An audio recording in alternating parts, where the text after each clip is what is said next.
O mundo está ficando mais violento.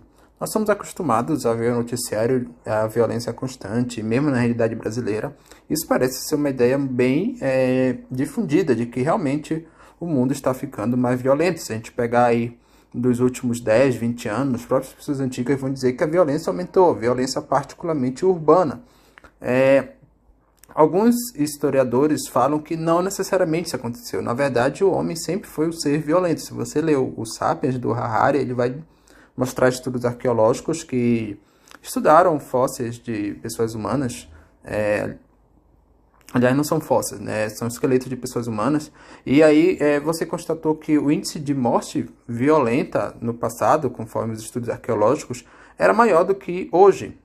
Então, proporcionalmente, as pessoas no passado morriam por mortes violentas mais do que por mortes naturais. Então, o ser humano, o Harari deixa muito claro, sempre foi muito violento. O Sapiens sempre foi muito violento. Foi através da violência que ele dominou outras espécies e dominou, inclusive, espécies muito próximas da nossa, como neandertais, né? Isso é uma das hipóteses, na verdade, sobre o fim dos neandertais. Mas, enfim, acontece que essas estatísticas de queda de violência em países desenvolvidos, elas até contrastam com a ideia de que no século XX nós tivemos as duas grandes guerras e foi um período violento por conta dessa. Só que o Harari traz outro dado bem interessante, porque o número de pessoas que morreram em guerras no século XX é muito menor, por exemplo, do que o número de pessoas que se suicidaram. Então, olha só, é um número baixo em relação, inclusive, a séculos passados. Então, é porque você tem um mundo com muito mais gente. Isso em momentos de paz, né? Porque em momentos de paz, né, você continua tendo pessoas morrendo de outras causas. Então, a guerra são eventos atípicos, entre aspas, as grandes guerras que eu estou falando, né? Uma Segunda Guerra Mundial. Não estou falando de pequenas guerras que acontecem entre povos pequenos, mas guerras de proporções globais são atípicos, são cisnes negros.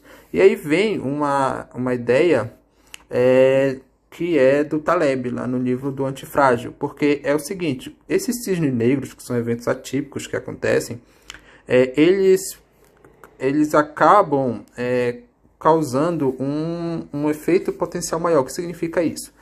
Quanto mais tempo, por exemplo, um país ou o mundo ficar sem uma guerra, mais tempo as pessoas não vão estar preparadas para ela. E quando ela explodir, vai ser um dano maior. É o mesmo exemplo que acontece quando as pessoas já estão acostumadas. É uma enchente que acontece no local recorrentemente. As pessoas estão habituadas com ela, elas têm antifragilidade.